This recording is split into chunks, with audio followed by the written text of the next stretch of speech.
A ordem é a luz, a paz, a liberdade interior, a disponibilidade de si próprio, a força, a beleza estética e moral, o bem-estar. A ordem é o que é preciso em todas as coisas humanas, porque elimina o tumulto e organiza o equilíbrio. A ordem governa o mundo. A ordem é som e harmonia. Portanto, sigamos a ordem estabelecida.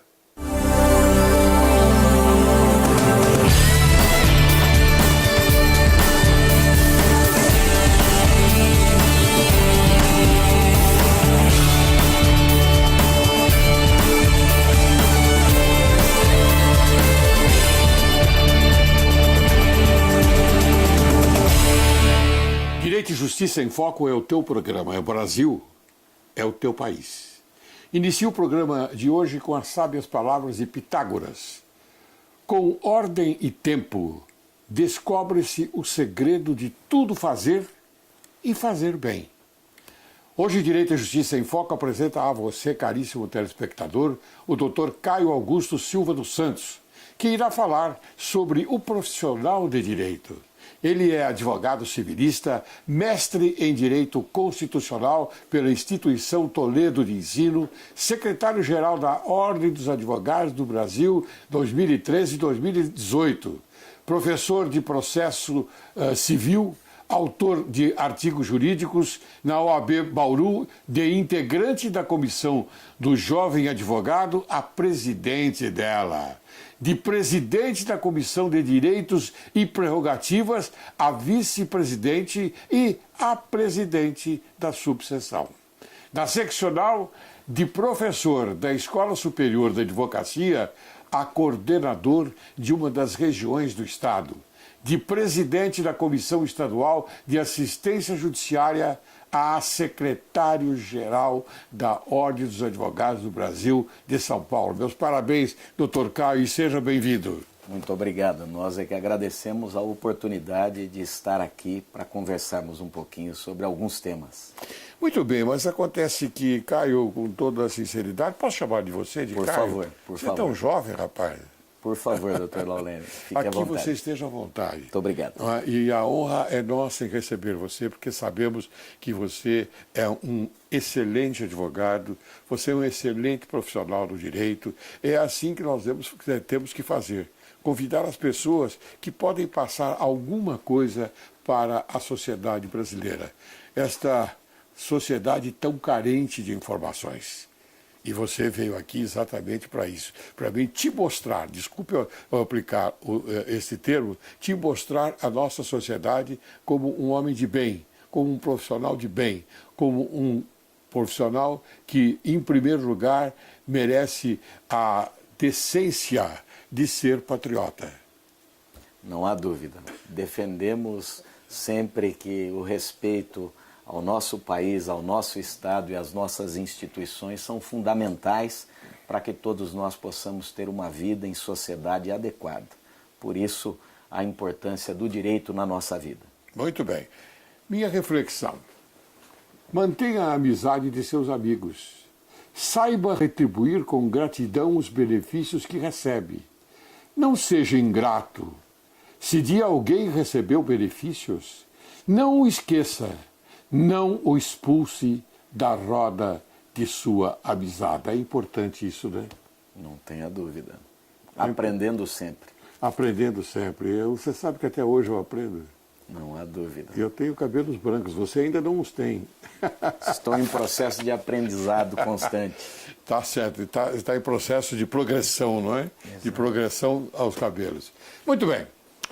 Me diga uma coisa, Caio, o profissional de direito, o que significa isso, afinal? Porque nós, quando falamos do bom advogado, do advogado atencioso, do advogado que tem uma visão cuja intelectualidade é primorosa, nós sempre nos colocamos um profissional de direito. O que significa isso? Vamos explicar para a sociedade brasileira? Tem uma compreensão de que o exercício da função do advogado talvez seja um dos pilares de sustentação do próprio Estado Social Democrático de Direito. Não é sem razão que o artigo 133 da Constituição faz a ponderação de que o advogado é indispensável à administração da justiça, porque entendemos que ele faz a depuração do sistema.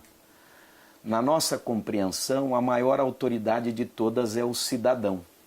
E para que o cidadão fosse efetivamente respeitado nas suas visões de mundo, sobre tudo aquilo que ele vivencia ao longo da sua vida, era necessário que alguém fosse destacado para que esse cidadão pudesse ser respeitado, seja quando se defronta com outro cidadão ou mesmo quando se depara em uma reivindicação perante as autoridades constituídas. E aí surge o advogado, surge aquele que faz com que o cidadão seja ouvido, respeitado e possa se sentir efetivamente livre para dizer o que pensa, sem temer, sem ser atemorizado por quem quer que seja. Daí a essência da nossa profissão, do exercício da advocacia. E é preciso que todos compreendam a ponderação segundo a qual a sociedade é devedora da advocacia. E é devedora não porque nós, advogados, sejamos melhores ou piores do que quem quer que seja, mas porque nós cumprimos o nosso papel, o exercício do pesaroso munus público da advocacia, que é estar ao lado de alguém. Estar ao lado de alguém que precisa, às vezes, de tempo para reorganizar a sua vida e que precisa fazer com que todos o ouçam e compreendam na sua reivindicação. Por isso é que compreendemos o exercício da advocacia como um pilar de sustentação do Estado Democrático de Direito. Muito bem explicado, e isso e a sua dicção é muito boa pelo fato de que a sociedade não está acostumada a ouvir isto, não é? Porque a nossa missão aqui, como eu disse, é levar o melhor para a sociedade brasileira, para o jurisdicionado. Não é? E agora, dentro dessa essencialidade que você muito bem colocou, a evidência de que você naturalmente transpôs, não é? Esta maneira de entender as coisas do advogado, do profissional do direito. Me diga, e a parte política é a mesma coisa? Quer dizer, você, por exemplo, é um excelente advogado. Então você tem a Ordem dos Advogados do Brasil e você quer, pelo menos, contribuir, não é, com a sua intelectualidade para os outros seus colegas. Então você vai procurar fazer política dentro da profissão. Como é que é isso? Penso que a função do advogado também é uma função política no contexto social. Por isso defendemos que o nosso órgão de classe, a Ordem dos Advogados do Brasil, precisa ter uma posição que nós nominamos de posição contramajoritária. A ordem não pode estar a reboque da manchete do dia seguinte, ela não pode se amedrontar para a espera de palmas ou reprovações. Sim. Nós precisamos cumprir o nosso papel. O papel não só de proteger a profissão, o exercício da advocacia, que por consequência é defender a cidadania, mas o papel também de se mostrar sempre presente em defesa da comunidade através do zelo pelo cumprimento das nossas regras constitucionais. E é assim que penso a nossa instituição. Uma instituição que não tenha medo de desagradar a quem quer que seja, mas que cumpra o seu papel. Uma instituição que não fique próxima ou tampouco a serviço de qualquer governo. A função da nossa instituição e do advogado deve ser compreendida como uma função de Estado. Nós deveremos sempre estar ao lado dos poderes constituídos para o cumprimento das missões outorgadas a cada um desses poderes, mas jamais podemos estar ao lado como subservientes de qualquer governo de plantão, porque a nossa função é a função de proteger o cidadão, de fazer com que as autoridades cumpram o seu papel, de permitir com que os advogados tenham todo o desprendimento e a liberdade para enfrentar o que for preciso para o cumprimento da sua função. Muito bem, você explicou de uma maneira clara. Agora, me diga uma coisa importante que eu acho nessa história toda, porque eu sou adepto à sua colocação também, não é? E quando um advogado, por exemplo, eu vou dar uma colocação prática, ele se vê à frente de uma autoridade e ele quer, naturalmente, combater aquilo que, afinal de contas, recebe como um ponto final no debate. Como é que ele faz? Ele tem que ter conhecimento. O que eu quero saber é se ele tem que ter conhecimento. Porque aquele que tem conhecimento da matéria, ele não vai perder nunca o seu status, não é? O seu status de sustentação. Não é? Como é que fica isso? Não há dúvida de que o maior patrimônio que temos é aquilo que conhecemos. O patrimônio material vem e vai na nossa vida de acordo com os acertos e desacertos que cometemos ao longo dela. Mas a nossa capacidade de compreensão, o nosso estudo, o nosso conhecimento é verdadeiramente nosso. Por isso é preciso que o profissional da advocacia e também todas as autoridades sempre zelem pelo conhecimento, pela busca do aprendizado. E costumamos compreender a função da autoridade mais como um estado de espírito do que uma insígnia que se ostenta no peito. Porque quem é autoridade é respeitada por conta do seu comportamento, do cumprimento das suas missões, e não precisa se comportar com um comportamento despótico, a desrespeitar o cidadão e o próprio advogado, sim, que é um porta-voz dos direitos de cidadania. Sim. E todas as oportunidades em que nos deparamos com autoridades, que de autoridade nada tem, porque a arrogância e a prepotência do seu comportamento os fazem apenas esconder atrás de uma insígnia ostentada no peito, é preciso dizer que sempre haverá um advogado para enfrentar a isso. Enfrentar com o conhecimento, na medida da lei, porque, como diria Rui Barbosa, não existe salvação fora da lei.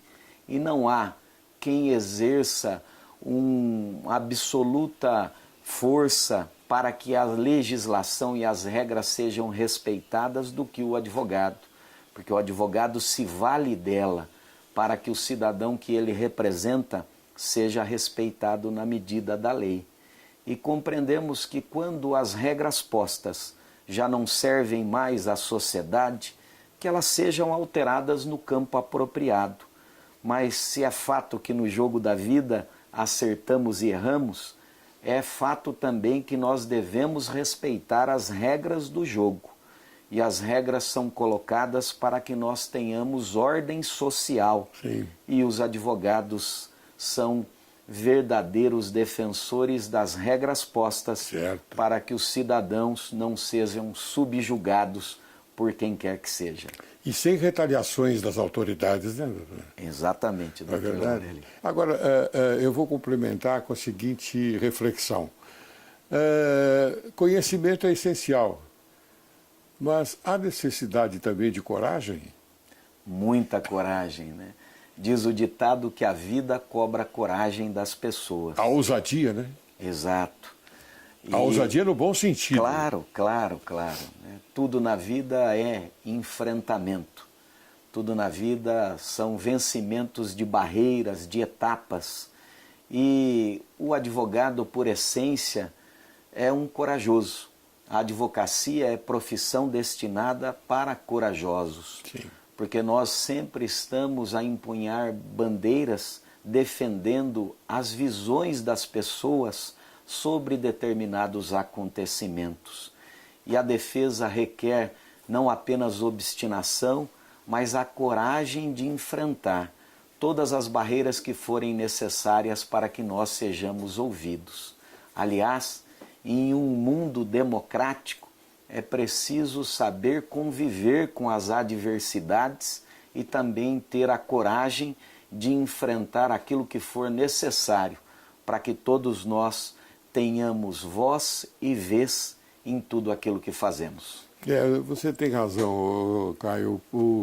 Eu compreendo, concordo com você, porque a democracia ela é o único elemento essencial para a busca da paz, da harmonia, não é verdade? E nós estamos vivendo esse momento.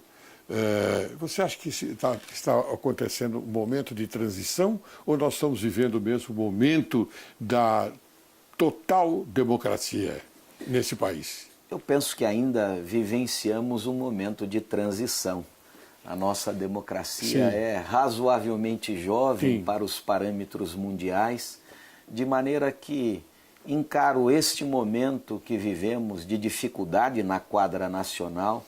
Talvez não tenhamos tido nenhum momento pretérito de tanta quebra de paradigmas, de tantas preocupações em torno do ambiente moral, ético, e é preciso que nós tenhamos esta liberdade de desprendimento para conversar sobre todos esses temas, porque uma democracia que se sustenta verdadeiramente, ela deve ter os pilares das garantias e direitos fundamentais, o respeito às minorias, para que nós não caiamos no descaso e não caiamos nos momentos anteriores onde a arrogância e a prepotência dominava.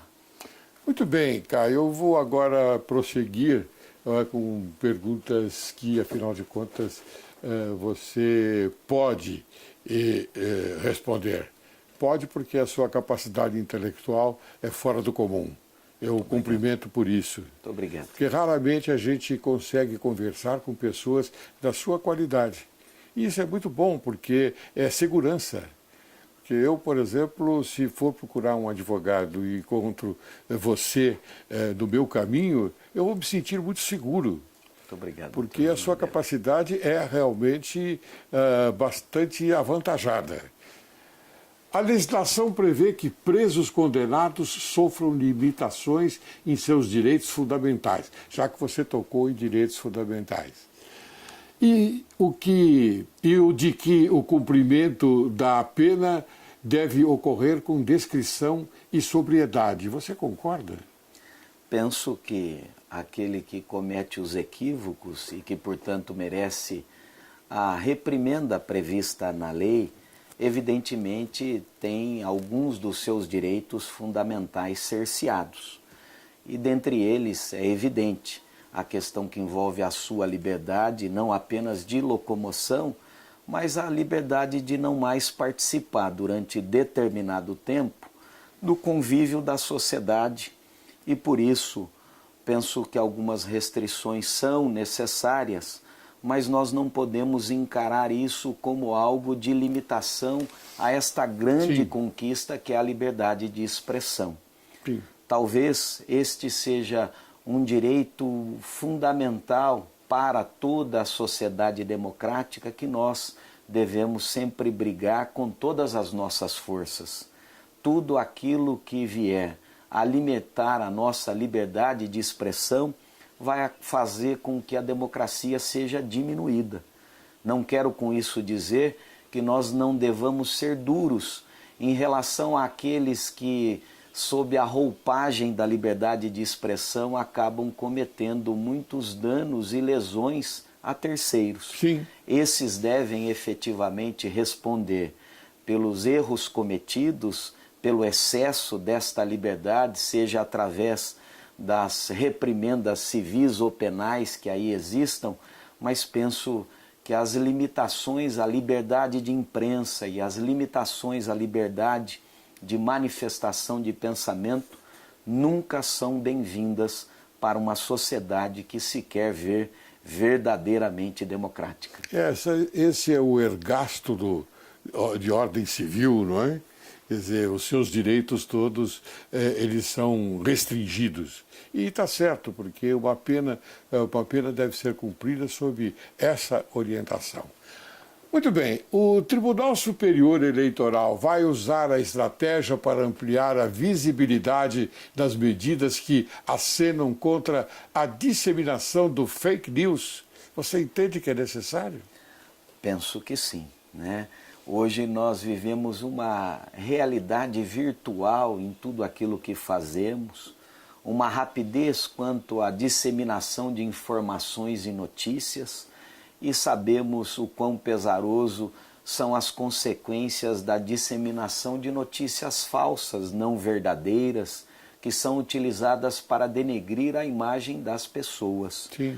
E num momento eleitoral é preciso que o Estado se aparelhe adequadamente para coibir essas notícias falsas e notícias mentirosas, para que o cidadão possa ter acesso às verdadeiras informações e, portanto, exercer o maior poder democrático de todos, que é o seu voto. O voto. Que todos nós temos que respeitar a escolha do cidadão. Sim.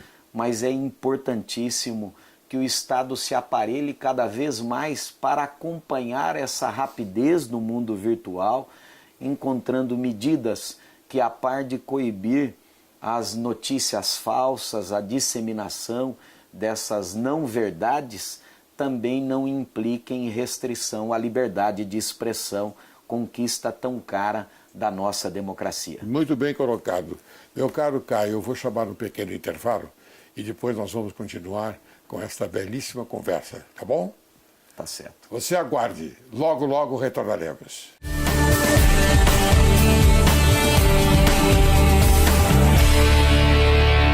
Olá! Hoje quero trazer uma reflexão a você que é pai e mãe e que anda passando por conflitos dentro de casa. Muitas vezes, apenas esfriar a cabeça já funciona o problema. Quando agimos com raiva, acessamos nosso cérebro primitivo. Por isso, é tão importante dar um tempo positivo, antes de solucionar um conflito. Este tempo, para se sentir melhor, permite acessar nosso cérebro racional.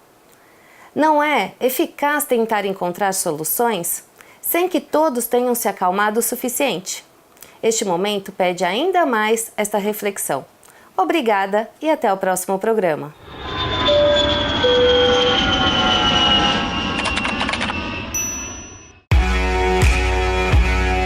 Pensou em viagem? Pensou Hebron Turismo. Escolha o seu destino, faça suas malas e deixe o restante com a Hebron Turismo. Temos experiências em promover e organizar viagens para encontro de casais,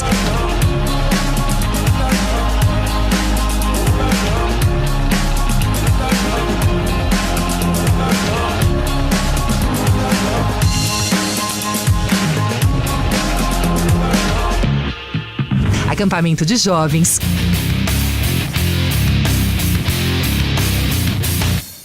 caravanas para Israel,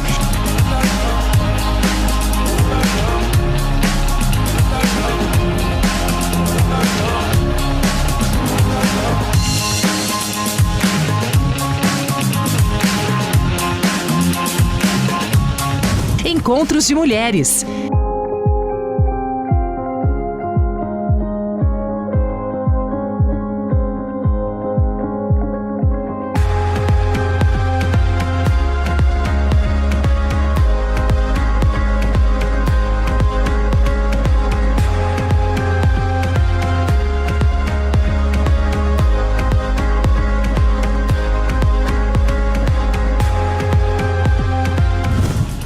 organizamos a sua viagem pelo Brasil e para o mundo, onde você desejar.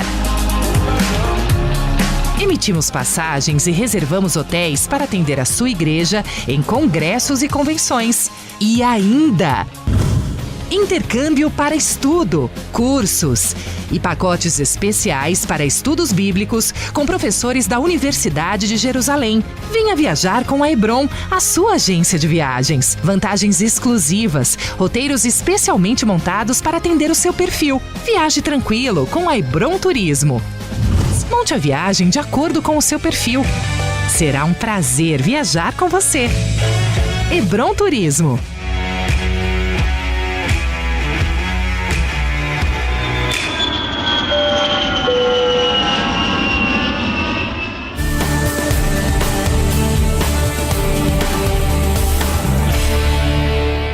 Retornamos. Hoje conversando com o Dr. Caio Augusto Silva dos Santos, um excelente advogado civilista que veio nos dar a honra de conversar com você, caro telespectador, e transmitir informações excelentes e maravilhosas. Caio, eu vou prosseguir agora fazendo algumas perguntas e rápidas, para depois a gente chegar na pergunta principal que eu quero saber de você. Porque existe uma pergunta principal. Combinado. Quer que eu adiante? Fique à vontade. Sobre a reeleição da Ordem dos Advogados do Brasil. Mas antes eu vou perguntar para você quais são os efeitos das decisões do controle concentrado de constitucionalidade. São muitos os efeitos que observamos nas chamadas ações constitucionais, mas talvez o de maior significância no dia a dia vivenciado por nós profissionais do direito seja a questão envolvendo o efeito vinculante, para fazer com que todas aquelas discussões massificadas possam ter ao menos um direcionamento do Tribunal Superior, do Supremo Tribunal Federal, que é o competente para análise das questões constitucionais. Terceira e quarta instância. De uma certa medida é o que discutimos e vivenciamos, né? Não obstante o fato de que os tribunais superiores não possam ser compreendidos como novas instâncias, né? Tem apenas o efeito de unificação da interpretação tanto da Constituição quanto da legislação federal. Mas penso que esse efeito vinculante é algo significativo, não apenas no dia a dia da prática do foro, com a diminuição talvez de todo aquele tempo longo, né, de acesso do cidadão do início do seu processo ao bem da vida postulado, mas também que implica talvez numa melhor eficiência do poder judiciário. Não obstante, também tenhamos as críticas no sentido de que um direcionamento do Tribunal Superior sobre determinado tema, ele não possa ser proferido com o imediatismo a suprimir os pensamentos e as discussões sobre aquilo que ainda é novo. Sim. Algo que a jurisprudência nos permite ao longo do tempo compreender muito mais com a experiência dos juízes de primeira instância, dos tribunais ordinários que julgam as causas em segunda instância, mas algo que talvez aí nos chame muito a atenção neste controle concentrado seja o efeito vinculante de impedir, portanto, de que outras instâncias do judiciário e também o próprio poder constituído, seja no ambiente do poder executivo ou legislativo, não possa mais trilhar caminhos diversos do que aquele direcionado nas ações constitucionais julgadas. Muito bem. Doutor Caio, poderia explicar a possibilidade de adoção após o falecimento do adotante, sem que esse tenha iniciado o procedimento judicial? Porque, veja, nós estamos dando uma contribuição à sociedade brasileira, porque a sociedade brasileira está um pouco afastada, porque não é um profissional do direito como você, como os demais advogados, então eles sofrem pela carência de informações. Por isso que eu fiz essa pergunta a você. Penso que o ponto central disso é a grande discussão entre a realidade da paternidade, né, e maternidade. Né? Diz o ditado popular que pai é quem cria e não aquele que evidentemente tem a identidade biológica.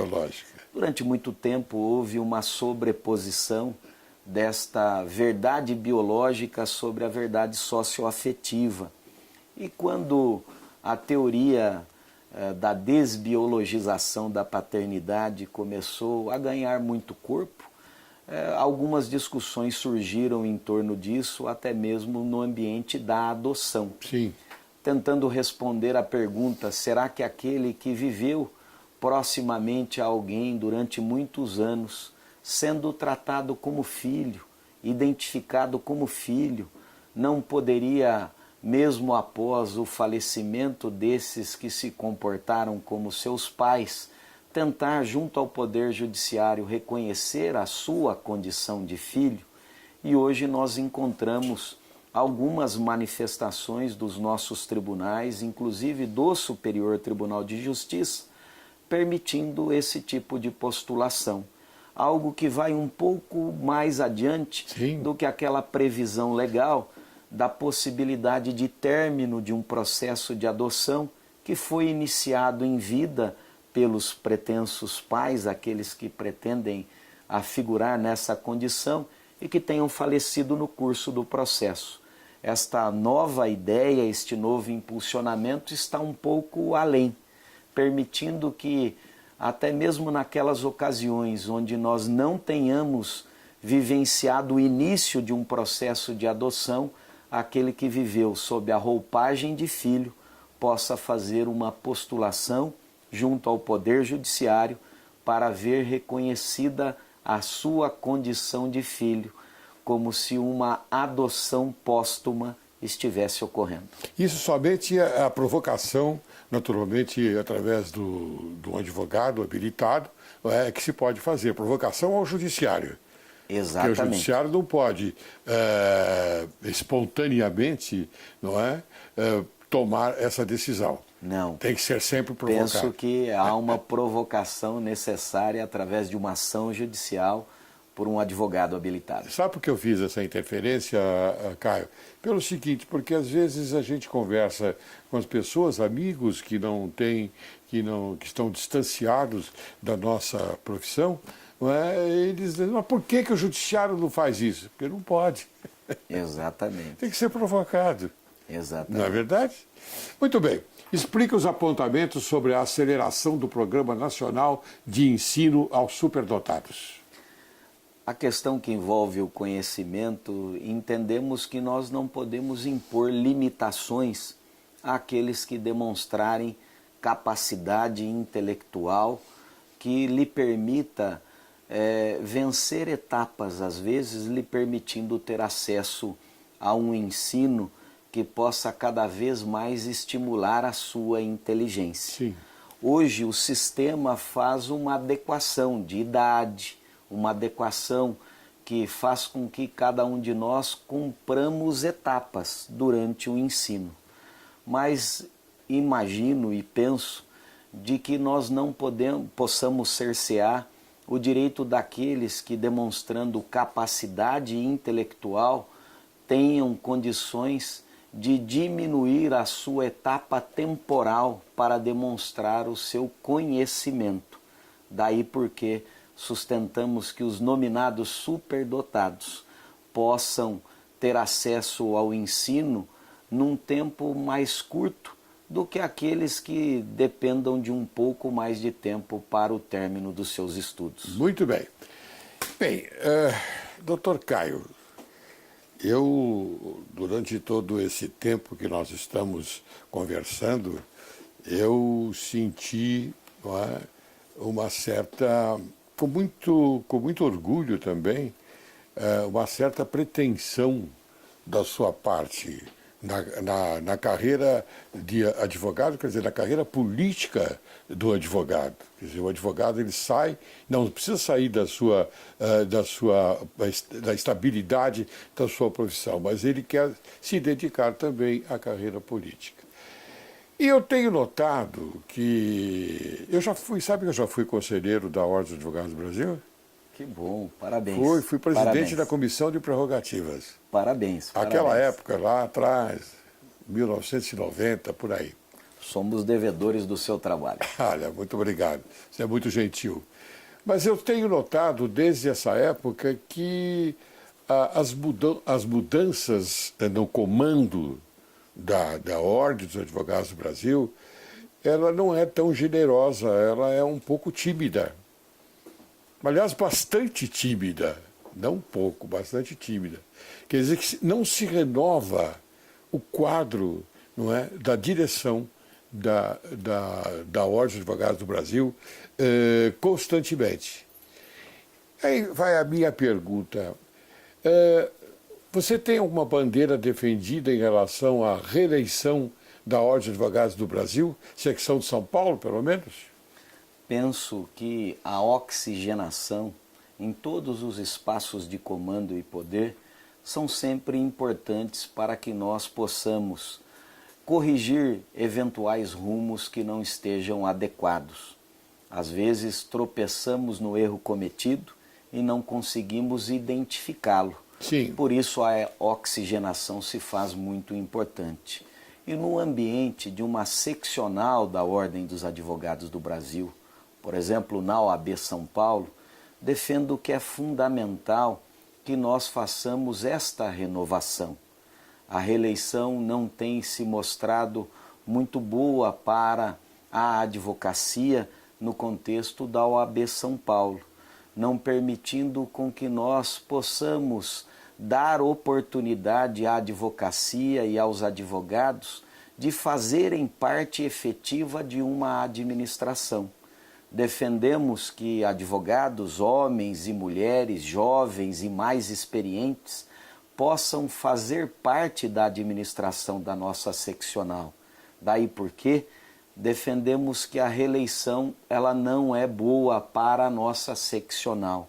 A renovação das oportunidades é fundamental para que a advocacia cresça e, por consequência, para que o cidadão seja cada vez mais respeitado. Hoje, nos apresentamos como candidatos para as eleições da OAB São Paulo. Ótimo, muito bom. Que ocorrerão no próximo dia 29 de novembro. Muito bem. E uma das bandeiras que empunharemos é o compromisso com a não reeleição, porque entendemos que num grupo grande de trabalho sempre haverão nomes importantes e até mesmo daqueles que vêm agregar no contexto de uma administração que podem contribuir muito com a advocacia. Muito bem, eu acho que essa colocação é importantíssima, porque é a renovação. É a mesma coisa, por exemplo, que da nossa política brasileira. Você tem que também fazer essa renovação, você tem que mudar as cabeças, as ideias, outras ideias novas, não é? E, como você bem coloca, não é, dar oportunidade também àqueles que, afinal de contas, podem contribuir mais ainda com a secção de São Paulo na Ordem dos Advogados do Brasil. Então, eu acho que, para mim, é muito importante. Eu gostaria que você tivesse sucesso nessa sua empreitada. Eu faço votos que você receba um retorno promissor e faço questão de estar na sua posse. Muito obrigado. Deus permita que consigamos ser exitosos e para que esse êxito ocorra é necessário contarmos com o voto de cada um dos colegas advogados e advogadas. Muito bem. Costumo dizer que cada um de nós fará a diferença. O que quisermos que aconteça, acontecerá. Óbvio. E a nossa proposta é a proposta de fazer com que todos, os colegas advogados, se sintam representados. Uma união entre homens e mulheres, entre jovens e mais experientes, para que de uma maneira plural nós possamos construir uma OAB cada vez melhor. Oxalá, oxalá. Meu caro, eu já estou terminando o programa. Lamentavelmente, a conversa está muito boa. Então eu queria fazer a você a entrega de um presentinho do programa Direito e Justiça em Foco. É um livro que eu traduzi do italiano para o português, O Crime Complexo, de Silvio Ranieri. Então eu faço a entrega a você. Muito obrigado pelo presente. Que isso, você. Muito obrigado, doutor Laércio. Mas eu vou te pedir mais alguma coisa. Claro. Suas considerações finais. Quero agradecer a oportunidade de estarmos conversando sobre esses temas importantes de direito e também a oportunidade de falar um pouco sobre as eleições da OAB que ocorrerão no dia 29. porque penso que é através deste diálogo, desta conversa franca e aberta, que nós podemos construir caminhos mais adequados para que o advogado e a advocacia seja respeitada como credora que é da sociedade brasileira. É preciso dizer, querido Dr. Laércio, que é chegado o tempo de que a advocacia pede passagem e exige respeito. Ela pede passagem porque é ela que impunha a bandeira de defesa dos direitos de cidadania. E ela exige respeito, porque é ela que vai fazer com que o sistema seja depurado e com que o Estado democrático de direito esteja cada vez mais presente no nosso dia a dia, porque é a advocacia que fará com que o cidadão tenha voz e seja respeitado. Muito bem, doutor. Tomara que a gente tenha essa satisfação, né, de vê-lo, eu não sei qual é o seu cargo, mas acho que é presidente, né? Estamos nessa disputa como candidatos a presidente da OAB São Paulo. Muito bem, muito bem, muito bem. Bem, doutor, eu te agradeço bastante a sua vinda aqui no programa Direito à Justiça em Foco. Você conseguiu estabelecer uma quantidade de qualidade.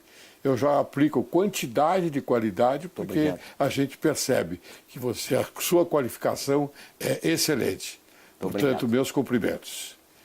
Encerro o programa de hoje com as palavras de Jaime Bolnes. Onde há ordem, onde há combinação, há uma causa que ordena e combina. O acaso não existe.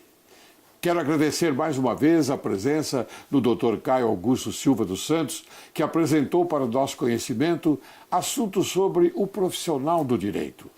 Espera-se que a conversa de hoje tenha a força e a energia do universo no sentido de aproximar a sociedade brasileira com o objetivo de raciocinar sobre o tema hoje apresentado. Significa alimentar e conservar, sempre vivo no coração humano, o lume sagrado da honra, da independência, da magnanimidade, do patriotismo e da consciência pública, preservando os sentimentos de direito e de justiça. Dr. Caio, muito obrigado. Vamos fazer uma cadeia de união. Combinado. Muito obrigado, Dr. Laércio.